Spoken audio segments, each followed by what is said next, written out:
Yo, what is going on, my Cinema Lemon Nation? Today we're going to be discussing some more Scream 7 updates and things and shit. One theory that has been going through everybody's minds recently is, of course, the return of Stu Macher, which I think is a possibility, so let's get into it. And guys, I'm going to interrupt you for one more second. If you guys haven't already subscribed to the YouTube channel, comment these two emojis right there and then, because, you know, why the fuck not? I see my wife is home. Hi, babe. These are going to be the special edition Lemons Fly hoodies that will only be available for a limited time. And if you comment those two emojis and are subscribed to the channel, you have an opportunity to receive one of these hoodies for free of charge, no shipping costs, none of that shit. I'll pay for it. I don't give a fuck. So let's dive into this Scream 7 theory of awesomeness. So back in Scream 2022, Amber said this line specifically. That douche nozzle is connected.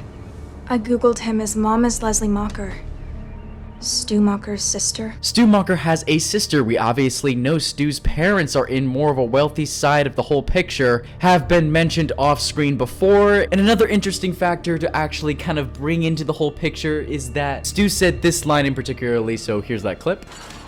My mom and dad are gonna be so sad. Okay, so I am completely raw dogging this fucking theory, but the idea behind Stu returning kind of mimics the whole, you know, killer returns type of deal, kind of comes back for one last scare. But I've heard from a lot of different fans that Scream 7 in general is going to contain a lot of different things that are going to be dug up previously from the other movies and from the past of the whole, you know, fucking Scream universe. But one thing that keeps boggling my mind every single fucking day is because if you bring back a character, and let me put it this way for you guys, and I'm gonna break this down in a very simple way for you guys. In my opinion, Stu is dead. I think there are some different ways that could be interesting to kind of maneuver him back into the whole picture. I do not think that he is worthy of an hour and 45 to 2 hour movie long runtime and all that shit. So I will say this, Five Nights at Freddy's was a decent movie. I didn't hate it, but I didn't love it. And Matthew Lillard in that movie was giving off a Stu vibe, and I actually really appreciated that psychotic mindset that he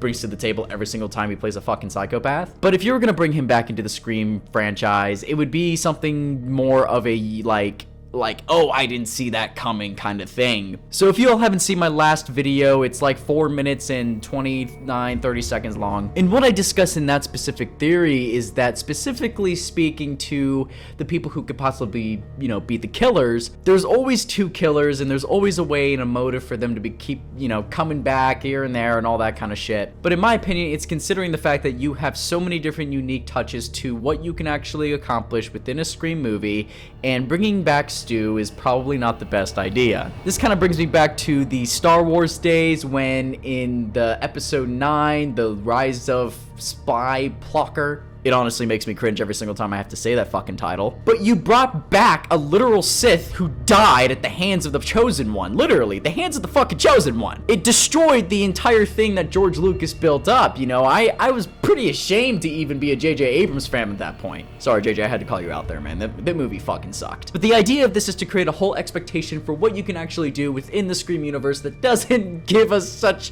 fucking blue balls. I mean, in my personal opinion, I think that we could truly drive in a consistent amount of views. You know, there's so many people who would go and see a movie called Scream because, you know, it's Scream. I mean, if the name Scream isn't fucking attached to it, people are gonna go fucking see it. But right now I'm just fucking rambling, guys. I'm sorry. I'm gonna, you know, ease back a little bit. But bringing back Stu is just a bad idea, in my opinion. I think that what we can actually do here is create something new and fresh, but also bring back the legacy characters and give them a little bit more of a showdown for the ending of this film. And this is the kind of story that we can just cut Sydney off completely. You know, we can actually make Scream 8, 9, 10 if you truly wanted to, without Sydney. Neve Campbell still hasn't been officially announced for Scream 7, and we're still waiting on news for that, so hopefully she does come back for the final showdown. And the continuation of it, I think, is going to be executed in a decent way, and I think it's going to be shot very beautifully, which, of course, you know, as long as your cinematographer knows what the fuck he or she is doing, then, you know, great. I appreciate well-shot movies. And Christopher Landon's still also being attached to the project, still hasn't announced anything for the upcoming Scream movie, and we're still waiting on more news with that. But guys, I'm still gonna be making Scream videos because I love talking about Scream and I love this franchise, and I know you guys do too. So if you haven't already, subscribe to the YouTube channel, turn on those notification bell buttons,